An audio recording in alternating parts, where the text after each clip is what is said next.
Well, hello there. Thank you so much for popping in today to check out our podcast. I know we all have busy lives, and I appreciate when you take the time to spend your valuable time with us. And I always look to get us something a little unique, maybe a different perspective for you in different areas of your life so you can show up as the best version of yourself. And today I'm excited to be talking with Teresa Angeles about how parents can negotiate peace and purpose and resilience at home, something all of us could use, any of us with kids out there. So, welcome, Teresa. Thrilled to have you. Well, thank you. Thank you, Cindy. Thank you so much for having me on. I'm so grateful and excited to share. And I just want to say I looked at your first program about how you defined feminine negotiation and how you identified yourself. And I was really moved. And I thought, I'm a teacher of Montessori, and as I listened to what you were saying, I thought, I think Maria Montessori was one of the most amazing feminine Yeah. negotiators Yes. And did it of from that place? Because for me, what started was getting away from that chest beating energy. And I agree with you. What I know about Montessori, it really embodies those principles. So that was one of the reasons I was very attracted to have you here and sharing with us today. Well, I'm so glad. And if you don't mind, I'd like to just kind of make a few points and kind of unravel this image I have. I know a lot of people know about Montessori schools, but not everyone might understand the history and legacy. Maria Montessori was one of the first female doctors of Italy, and she left a very lucrative medical career because she found she had such a passion for working with children.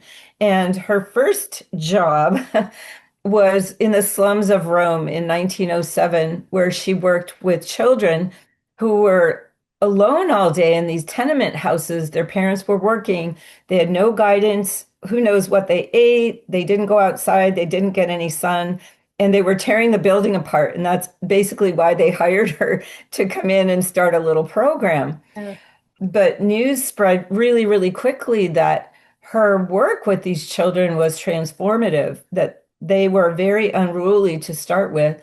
But what I understand is that she used her medical observation skills to look at these children and think, what do they need? What are their interests? They have certain developmental levels, but of course, each person is unique and has certain attractions and things that they love to do. So she observed these children and she created an environment where they had freedom to choose, but they had to follow, certain rules. They weren't to destroy anything or disturb anyone else's work. They had to have respect for Yeah. themselves and everyone else. But they had a whole room full of activities that they could do, and they could choose anything they wanted. They could work on it as long as they wanted, within reason. Of course, we all have to have lunch and Yeah. go home, but they had this opportunity to choose.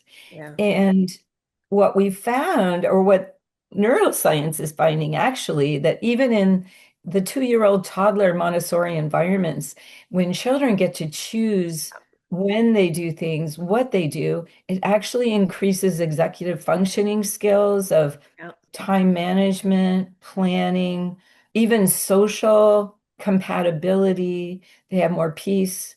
Yeah. And she found that when children, do you mind that I'm going on, or No, do no, you, what? that's fine. I didn't know some of this history, so Well, it's just so fascinating. I love to share it as kind of a yeah. background because I love what you do and the idea of the feminine negotiations.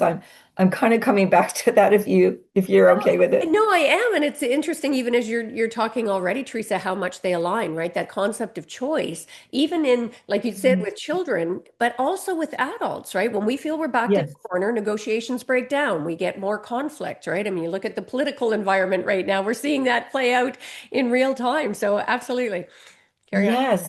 So she found that by giving these children what she thought they needed, she just made her best bet, but she took all kinds of things in the environment, like little medical weights and different things to make activities for them that they might enjoy. And she said that her greatest finding was something called normalization. That sounds like kind of a funny term, but what it means is where the child's able, it sounds like you're familiar with some of this, when the child's able to choose something they love to do, they get so in the flow, I guess we might call it now. Yeah. You know, they get kind of in that zone where they're really, really enjoying it. Like anything we might do, whether we're painting a picture or reading a book and we get lost for a little while and suddenly think, wow, where have I been? You know, where have I been for the last half hour? But isn't it, it just makes you feel so peaceful. And you get along with people better, you can concentrate. And of course, for young children, that's the first objective is concentration. So normalization was a really, really big key. And then the child's own unique character could come out. But what she said was the greatest need of the adult in the environment, and my work is with parents mostly, is the preparation of our person, Yeah. what observing ourselves, Yeah. what triggers us to get impatient or to get angry or anything like that. And as parents, we understand that if we can resolve those things, then we can get into our hearts, right? And that feminine negotiation where we want the best for the child and the best for us. Yeah. And like you're saying, Cindy, the best for whoever we're dealing with. Yeah. And it's about raising our awareness, I think, though, too. Like as you're saying that, I think, Teresa, most people, certainly, I'm thinking of my circle and even, certainly even myself at points and early when my kids were younger. I don't think we bring that kind of intentionality to the table, right? About being aware of ourselves and our triggers and those things that cause our impatience. So I love that you've chosen to work with parents. And I just want to take a sec because we haven't even introduced you for our listeners who don't know. Teresa Angeles is a Montessori educator, as you may have guessed, with over 20 years experience. She's got a master's in education and a really deeply lived understanding of child development, as I'm sure you can already hear.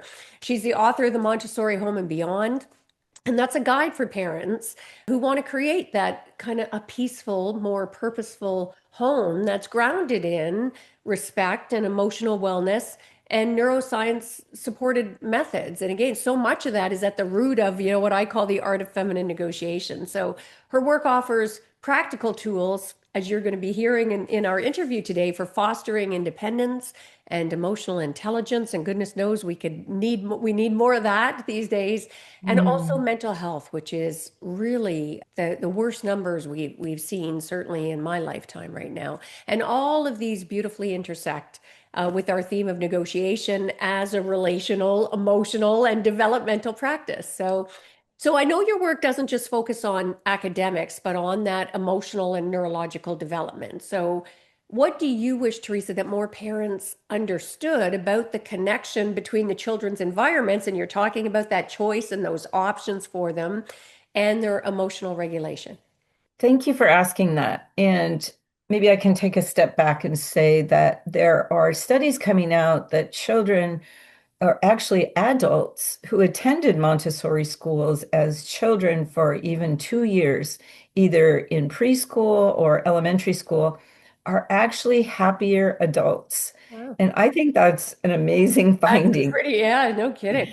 And I think there are many reasons for that. And I believe, and the reason I wrote my book is because I believe that those principles that Montessori discovered, outlined, and lived can be brought into our homes. Yeah, And we don't have to wait until our children are of school age to use these ideas. I mean, they're very basic, and we can start even before children are born. We can yeah, start in our homes where we have order in our homes, because when we have a place for everything, everything has a place.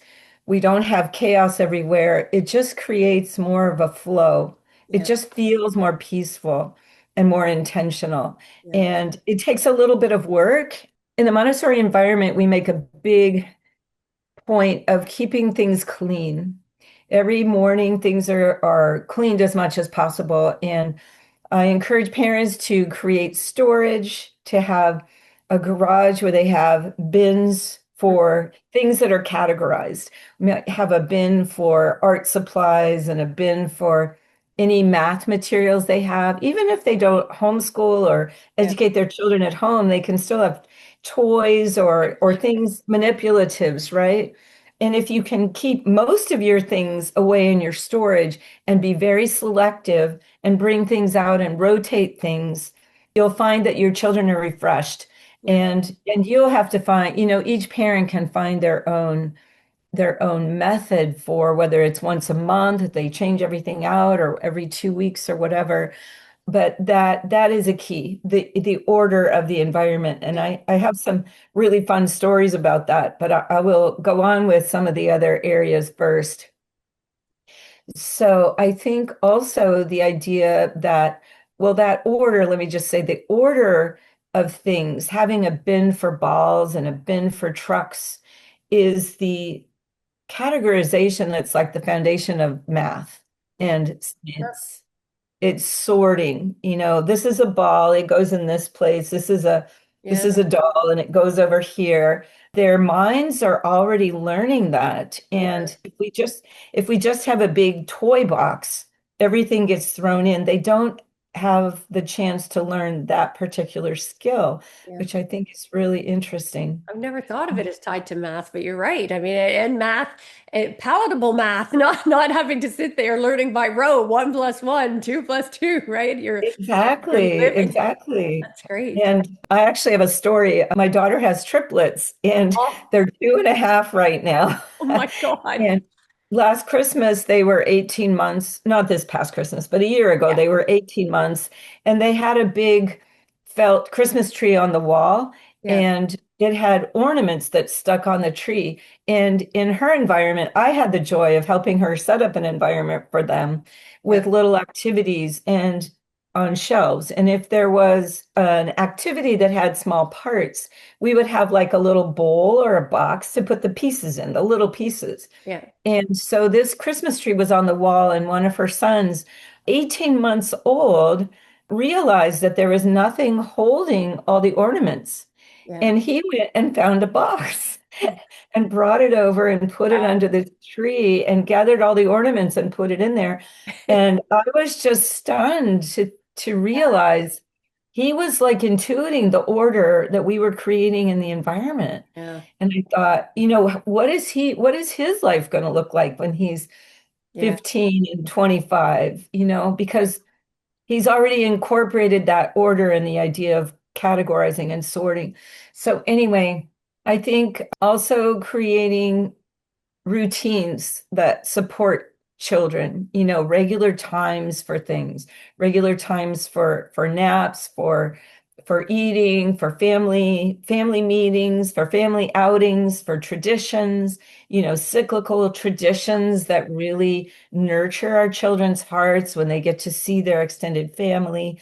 And as Montessori did, I really encourage families to encourage their young children to participate in traditions, Yeah. to help prepare food, even if they're 2 and 3. Yeah. They can stand at the counter and, they can use a small little plastic knife or something and Yeah. slice bananas or whatever. There's so much you can do in that vein and give your children a lot of opportunity. And it allows, We I just want to say on that, even in terms of that's for parenting and also for our listeners in the broader application. When you include people, when you bring them in, when you give them some ownership and responsibility, they're Right. more on board, right? They're going to enjoy the experience more. And the same in negotiations. So often we're conditioned to ram an agenda down somebody's throat. And I think we do it with our teenagers and particularly with our kids as they're growing up. This carries on into boardrooms later in life when you actually bring somebody in to let them be part of that process and that they own it, you're going to have much more engagement and collaboration, and you're going to end up with better outcomes. And I want to take a step back for one sec, Teresa, about this idea about negotiation, right? Because our listeners know that I see negotiation as, navigating relationships and emotions and expectations and those outcomes. And from your perspective, how is parenting itself a form of everyday negotiation? I love that. It's totally a negotiation. And how is it?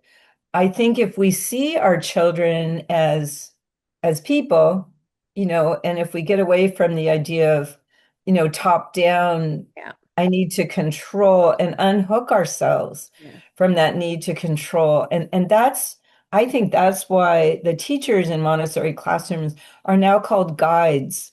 They're not called teachers because they are there to support Yeah. the children's unfoldment. Not that parents don't have authority. I think it's important for Yeah. parents to have authority, but they can also exercise their authority in a way that, like you said, creates Yeah. collaboration.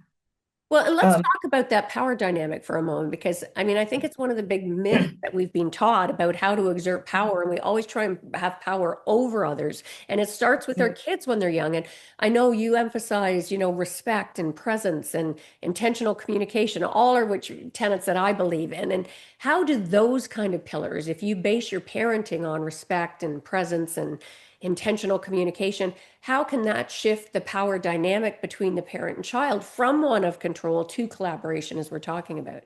Perfect question, because I think children don't need to struggle in the relationship. They feel supported. They feel that the parents have their best interests at heart, that their parents are listening to them, that they feel that they're heard and that their ideas are valuable. Yeah. And for example, if you were going to go on a trip with your family, instead of the parents mapping everything out, planning everything, if they take the time to sit down and plan that trip with their children and hear their children's ideas, validate them, and then go a step further and empower them by helping them to look up, how do we collaborate the mileage and how do we collaborate, Yeah. how do we calculate the mileage and how much this will cost us and what restaurants do we want to go to and what events do we want to visit.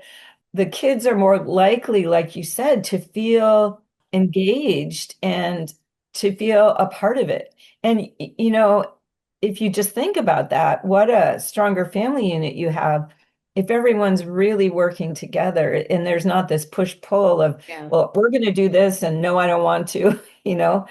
Yeah.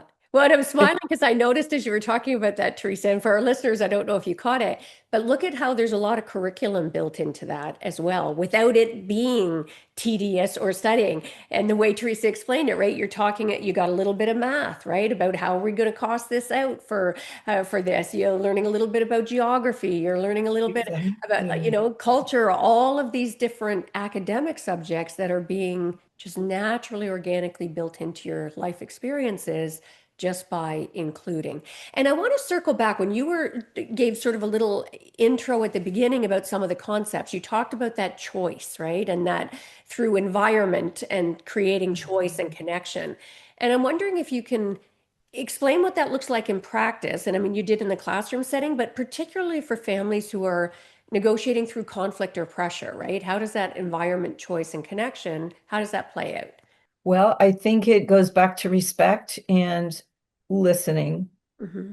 listening to what's going on. And one of my favorite psychologists, Dr. Daniel Siegel, I don't know if you're familiar with him, he wrote The Whole Brain Child Okay. and really believes in the whole idea of wholeness and addressing the whole child and also of resolving your past conflicts of your own, your past issues before Yes. you have children, Yeah. so you don't pass them on to your children. Yeah. Anyway, I have a lot of respect for his work and he's very complimentary of Montessori, Yeah. but he really encourages people to hear their children and to narrate situations when they're small. If they fall and cut their knee and they're crying and they're very upset and the parent comes and scoops them up and helps them resolve it and puts a band-aid on it and then sits there with the child as the child's still upset, the father or the mother could narrate that situation and see, well, this is what happened. And then mommy and daddy came and we did this and so talked to you and now are things good? Well, I think the same is applicable here where we can narrate through things and we can, if we are really present, we can hear Yeah. the narration that our children want to give. Yeah. and that we can work through things. And I also think, as I'm observing families today, I think children also need to realize that adults have needs. Yeah.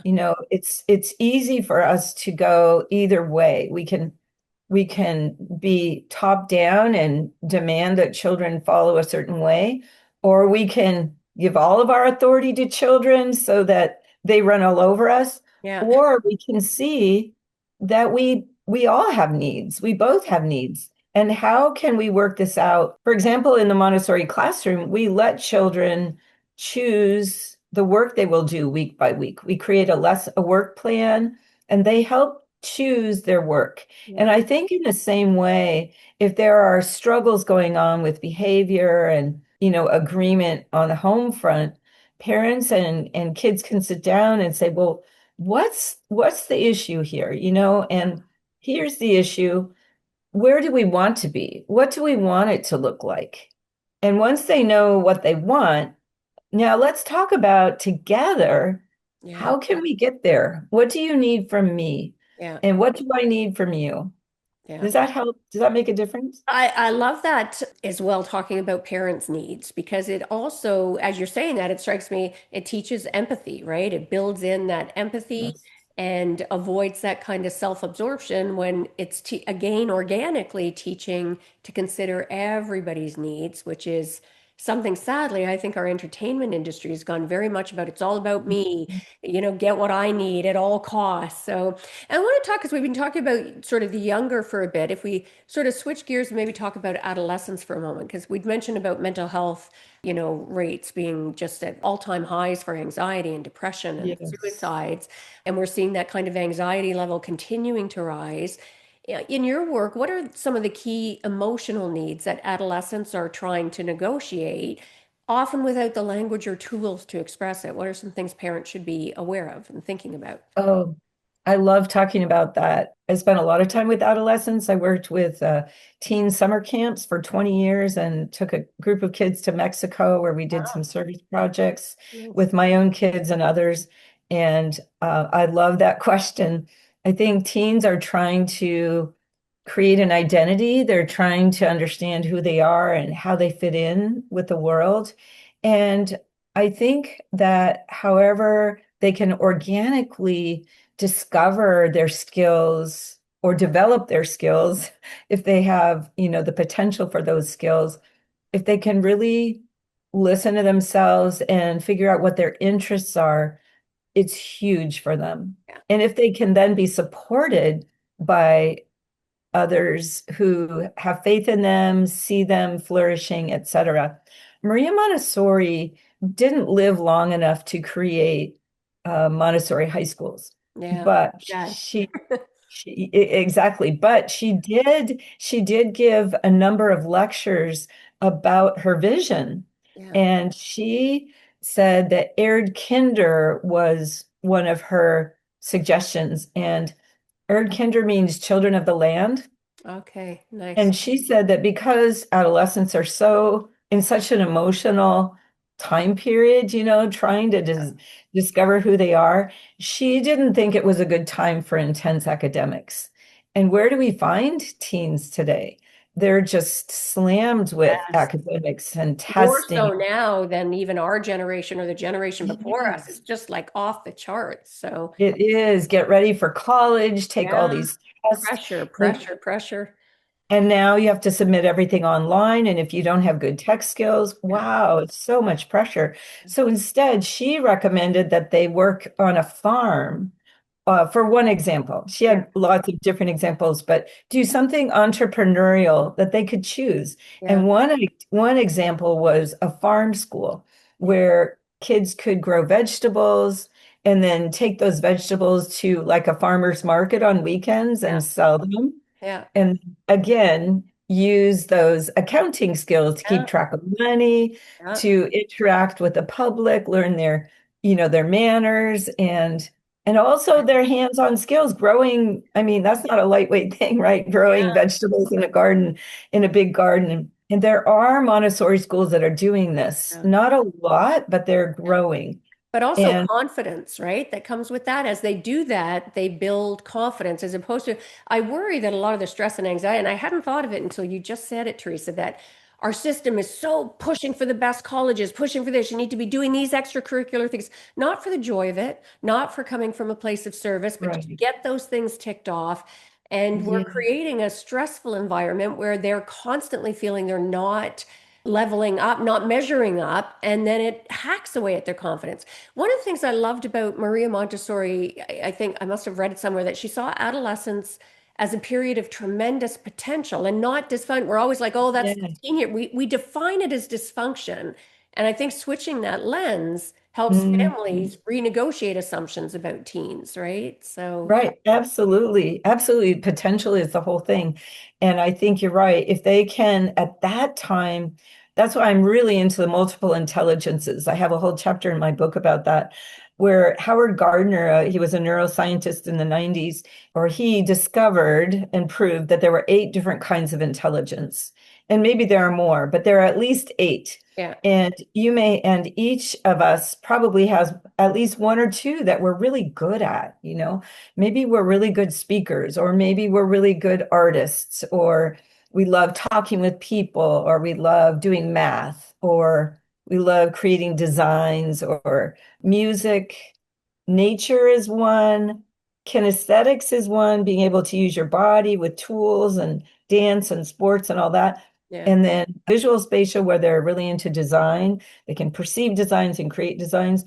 And then the last one is intrapersonal, yeah, where they know themselves well, which I think is amazing. yeah, So, using some of those tools to help teens discover what they want, and parents can do this at home, then you can find things that would nurture those gifts, what activities or classes or books or discussions could help kids develop those skills like you're talking about. And you also touched on something with one word, you said service. And I believe that's such a key. If teens can get into service with the things that they love, yeah, then they start to realize that their lives can impact other people, yeah, that they don't have to be superpowers to help somebody next door who needs their lawn mowed, or needs some cookies because they're sick, or, whatever. yeah. Or a hug or whatever. Yeah, But service is so huge. I think it also fits with the entrepreneurial part. absolutely. When my kids were teens, we went to Mexico and we worked at a Catholic orphanage, and we helped fix a roof, and we didn't remodel, but we cleaned up a lot. We found beautiful Spanish tile on a floor that was totally covered with dirt, and Wow. painted furniture, fixed plumbing. We had a little team of adults that helped us. But those kids have told me that that was the best experience of their lives. That, And I believe it was because of what they discovered about themselves, yeah, yeah, that they could give, they could yeah. serve, and that they had gifts that were valuable. Yeah. And that multiplies. I think we have come sadly to undervalue service other than paying lip service to it, right? But when you truly come from a place of service and you give unselfishly, the ripple effects of that are gorgeous and profound, right? So, and I'm wondering, you talked earlier about with the younger kids in Montessori about offering those choices within structure. Does that still apply, would you say, with adolescents, that sort of freedom within limits? Yes, Okay, because I think that absolutely. healthy And I, negotiation. it's totally negotiation. And in Montessori school, again, we say we want to study South America. In order to do that with an adolescent, you might sit down with them and get their input. What would you like to study about South America? How would you like to do that? And if you have a group of adolescents, they can each take certain topics, then they can Yeah, share them and they all learn. And if they're at home, if they're homeschooling and they have siblings, they can do the same and then share with all their siblings or with other friends at a co-op or whatever. But again, it's getting the adolescent to choose how they want to go about their work, yeah, what interests them. And even, do you want to write a paper? Do you want to do a PowerPoint? Do you yeah, want to make a video? Do you want to travel there and video the Yeah. landscape, interview some cooks, or what do Yeah. you want to do? That's So smart. it's wide open. And I think also, Cindy, one of the things that I love the most about Montessori at home is that it's so creative for the adult as well. Yeah.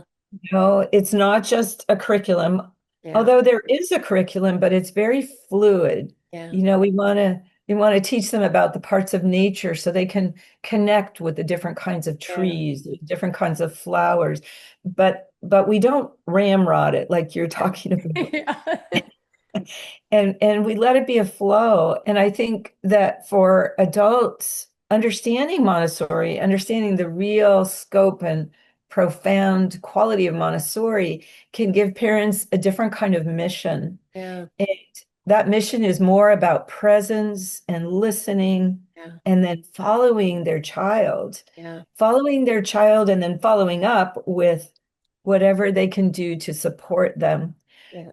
So I think it's a wonderful thing. And I've also just discovered that American Montessori is let's see, AMI, American Montessori Institute, I think, of America has created an elder branch of Montessori. So they're using Montessori for elders as well, which is Nice. very I love interesting. that concept. Yeah.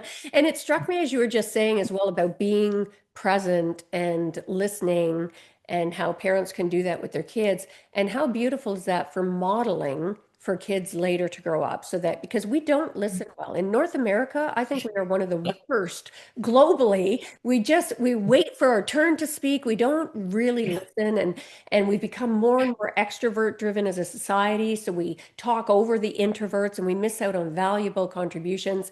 And Mm, so for the parents, and so for our true. listeners here, really model that for your kid. When you interact with your kids, where you're not exerting power over them, but you're truly listening, seeking to understand, you're also setting them up to be better negotiators and better in business and better in their relationships. And you were talking, Teresa, about some of the skills. I'm wondering if you can speak to for a moment about observation. Like, how can parents maybe, in addition to that listening, how can they use observation rather than that constant reaction to understand what a child is really communicating, maybe beneath the behavior that we're seeing? Oh, again, I love that question. Observation was Montessori's key tool. As a doctor, you would observe, and that's what she did. She observed everything, and she said that her whole method was just her notes about what she observed. Wow. So, in our position as a parent, I encourage parents to literally just get a little notebook, any kind of a little notebook, where you can just keep it handy. And if you can do it, take a few minutes every week, even like 10 minutes, Yeah. and sit in the corner of your living room or wherever you are with your children, if they'll let you, and just observe. Yeah. And try not to talk, but just observe. And it doesn't have to be like that. I mean, it can also be at the end of the day, you're thinking Sure. back over things and writing some notes. And again, it doesn't have to be paragraphs, but Yeah. keeping a journal of just a few notes and then going back later and thinking about it. Yeah. You could talk to friends, you could do research, you could do therapy. We can also observe ourselves, right? How did I do when he Yeah. said that, or whatever, Yeah. and then work with ourselves. So I so agree with you, Cindy. Observation is almost like the cornerstone of everything. Yeah. Yeah, and we don't do it enough. And think how much you'd learn, how much more you'd learn about your kids if you just spend, as you'd said, even 10 minutes to just truly observe them naturally in their own environment as they're doing their thing. I think you'd get golden little gifts of things that you've been maybe misinterpreting or misunderstanding when you just allow yourself to observe without judgment.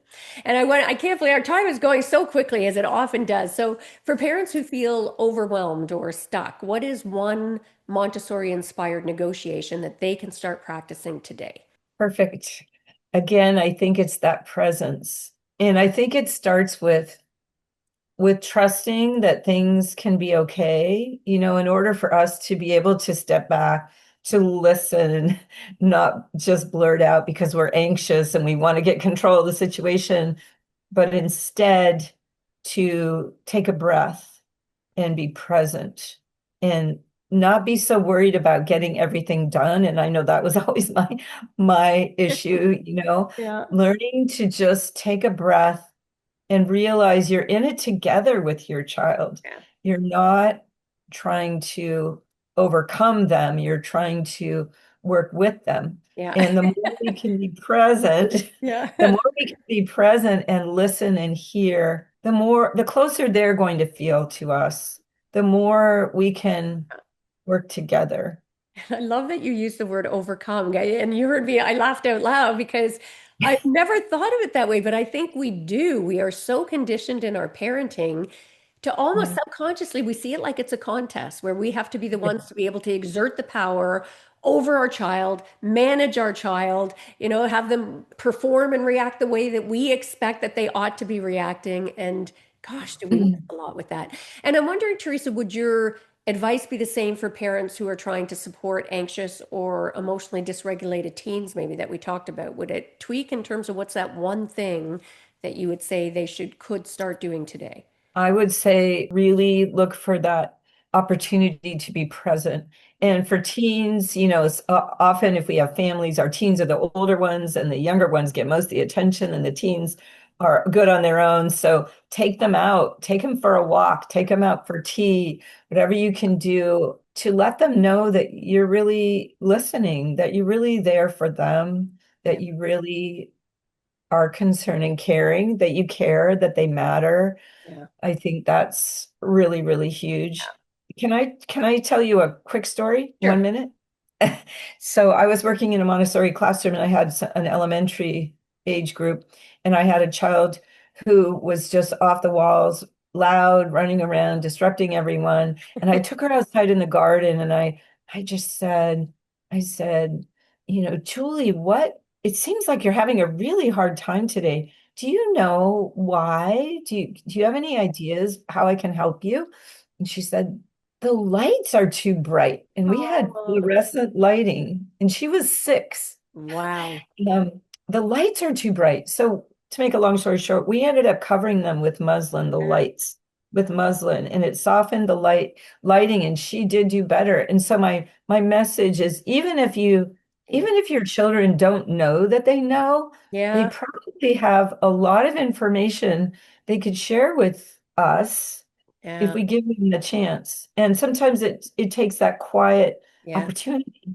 I love that because they do have much higher self-awareness than we give them credit for, right? So that's a great insight. So where can people learn more about you, Teresa, and your book? Well, you can go to my Instagram, Nurturing Your Child's Heart, or my website, which is Montessori Families, plural.com. And I have my book. If you'd like to go deeper, I can send you a link tree so you can Oh, share that in the notes if you want. absolutely. You can just look for it online, The Montessori Home and Beyond. And it took me 6.5 years to write it because I just wanted it to be right for parents. Yeah. So, And for our listeners, I know you know what I'm going to say as well. Make sure to go and ask for Teresa's book in your local bookstore. I mean, independent bookstores are struggling right now. It's a favor for you, but also it's great for the author. So for Teresa, when you raise awareness within the community and within your local bookstore about the book, then they might think about getting it in for others in your community, and that way you can share the wealth and share the joy. And don't panic if you're doing something now. As always, we will put all that information in the show notes. I encourage you to look it up. If you are a parent, there are valuable insights here that can not only make your life calmer and your household calmer, but are going to be of such significant value for your kids. So thank you, Teresa, for sharing with us today. It was a great conversation. We'll have to have you back to extend that. Thanks. thank you so much, Cindy. It was just wonderful. Appreciate it. And for our listeners, as always, thank you so much for choosing to spend your time here with us today. And if today's episode touched you, share it with someone whose heart might need it too, someone that you know who's maybe struggling in their parenting roles. And let's face it, any parent in your world could benefit Yes. from the insights we've heard today. So give the gift of sharing. And when you're ready to rise into your next chapter, whether gently or boldly, I'm here. You can find coaching, community, and courses waiting for you at artoffemininenegotiation.com. And until next time, remember, every moment invites a renegotiation. So choose compassion, choose courage, choose you. Until next time, take care.